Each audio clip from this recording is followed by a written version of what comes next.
Hi. This is a video that you will watch a bunch of times because it is one really important concept that shows up year after year on AP tests. That's the only reason that I'm so concerned about it. I don't think it's necessarily the most important topic that's ever been devised in physics, but the people who write the test actually put it on nearly every year. So I want you to be ready for it because it's the only way that, well, that's my job, I guess. So like I said, we're going to talk about fluid resistance. Think about dropping a rock in the ocean. Here's the ocean. Here's our rock. We drop it in there. Okay. And when it's here, when it's at the very top, basically the only force that's acting on it is mg. Okay. But as it sinks down inside here, there's going to be another force that points upward. That's the fluid force. It turns out that it is an unusual force because it depends on velocity, which sort of makes sense.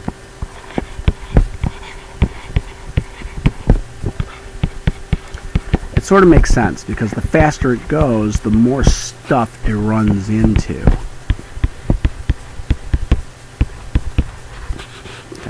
That it's going to depend on velocity. So as speed increases, fluid resistance is going to increase.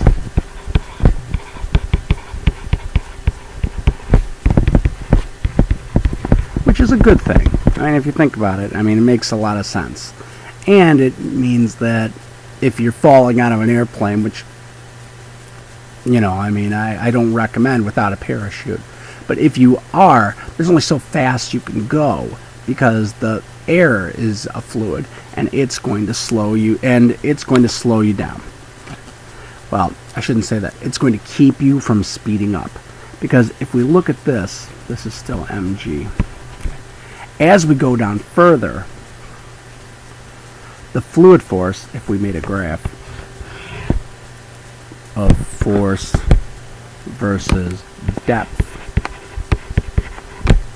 you would see that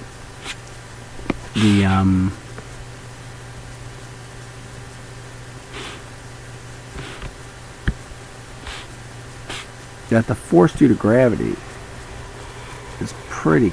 is constant, basically. Okay.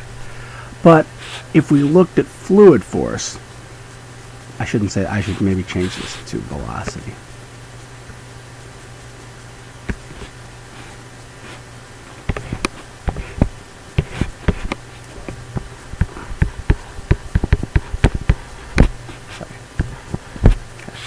And as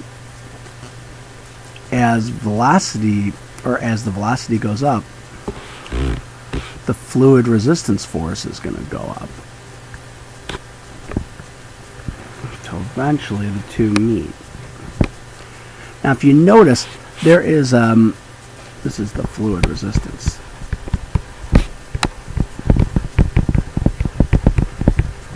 And if you notice, I didn't show it going further. Because if we think about the free body diagram for this bad boy, it would look at this point here, it would look like this. There would be mg down and fluid force would be up. Well, that is a statement of equilibrium. And at that point where fluid resistance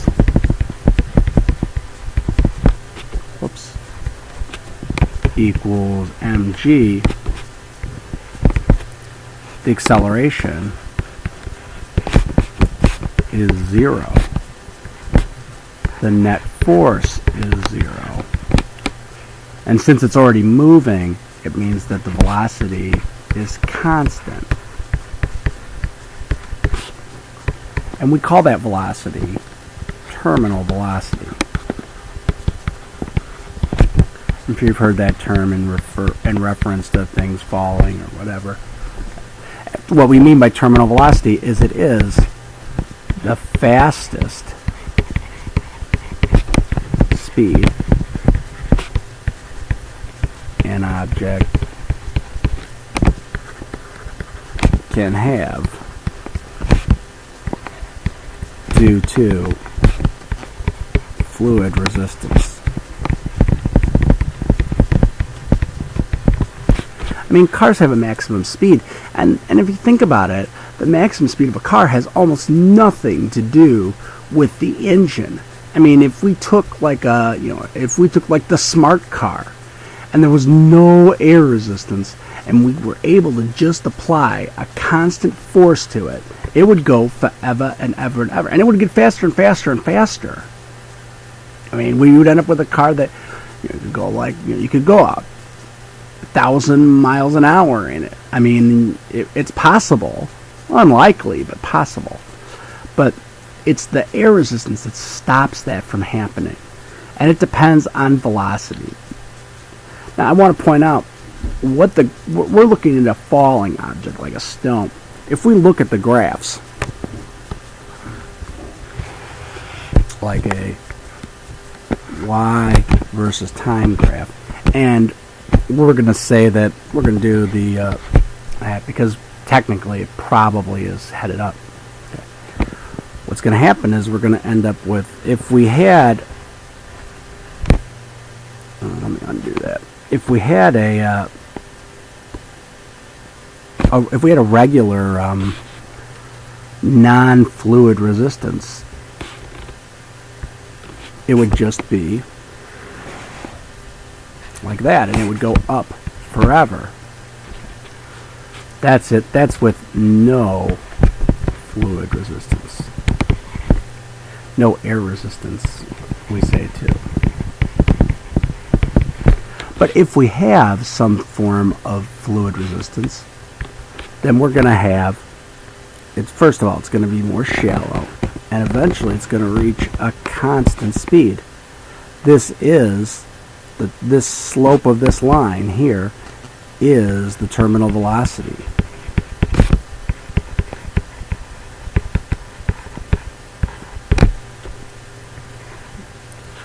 If we make graphs of our other concepts too, let's even scroll below this, just speed versus time. Again, if we just have a constant, if we just have a regular, constant, no air resistance, we're going to have,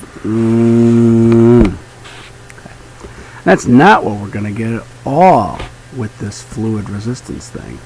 We're going to get something that looks more like, kind of goes up for a while and then eventually levels out. Oh, I'm sorry, let me redo that. It's going to start off like this. It's going to level off and go like that. And again, this is going to be a terminal velocity. Now, the most peculiar part about this happens if we look at acceleration versus time. We look at acceleration versus time, and again, we're just doing the absolute value. Okay. Well, if you have just straight up no air resistance, then you're going to have just a constant acceleration, and it's going to be 9.8. Now, the truth